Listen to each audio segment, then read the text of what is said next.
Today, a look at a Psalter.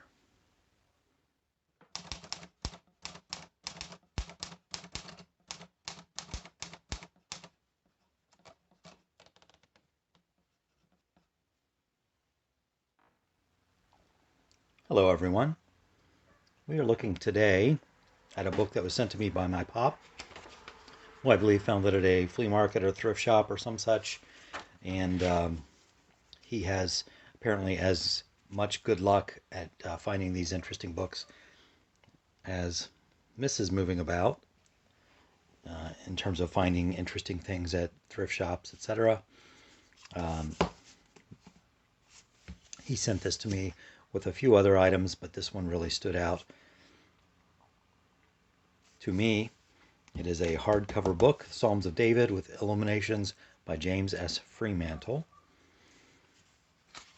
This is a William Morrow and Company production, New York, 1982. The copyright is held by Stephen Freemantle, son of the illustrator here, James Freemantle. And it is a Psalter in the King James. From the introduction, you get the story that this Mr. Freemantle was born in India, traveled some, over a number of years, illustrated and hand-lettered this beautiful Psalter for his wife. There's a dedicatory page here to my beloved wife, Clara, from her loving husband, James S. Freemantle, 4 January 1918. All this done by hand, and this is reproduced in this very nice volume. Came with a ribbon, if you're curious about such things. It's funny, now that I mentioned that Mrs. Moving About also has tremendous luck at finding these things, she found this exact book a few days ago, just a few days after I received this from my pop. So she found the same book, sent a picture of it to me from a local thrift. Thought that was funny. Don't want to run into any copyright violations here, so I'm just going to briefly flick through this. The introductory material indicates that Mr. Freemantle wasn't a particularly religious gentleman, and maybe the fact that it's a King James Psalter is further evidence of that. A British subject during this time period, it seems, would be more likely to be familiar with and use the Coverdale Psalter from the prayer book. But here it is, the King James authorized translation.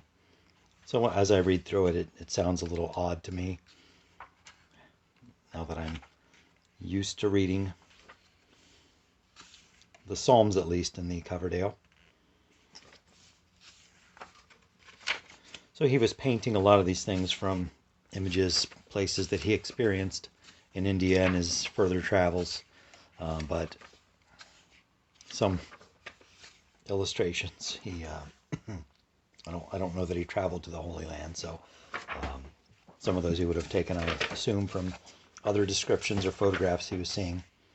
But he, the flora and fauna of places that he lived or visited. It's beautifully done.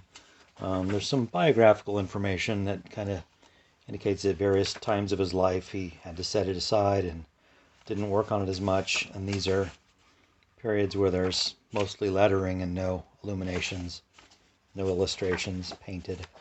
And then it picks up again with more ornate paintings and such toward the end.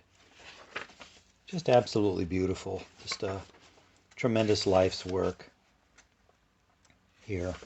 A book you could just sit down with and read and enjoy. It's a well-produced volume too. It's sewn, has a ribbon, red and white head and tail bands. I'm glad this has the dust cover. But a very nice gift from my pop. So thank you. I know you watch this channel from time to time. And what a magnificent gift from Mr. Freemantle to his wife. And I guess now, thanks to these reprints, a gift to us all. So I very much give this a thumbs up. This is one that I will keep and treasure. Um, Psalms of David, James Freemantle. If you find one and that's your cup of tea, pick it up. Why wouldn't you? It's a beautifully done volume. Thanks for joining me today for this look. This is a brief look at this book, and hope to see you here again next time.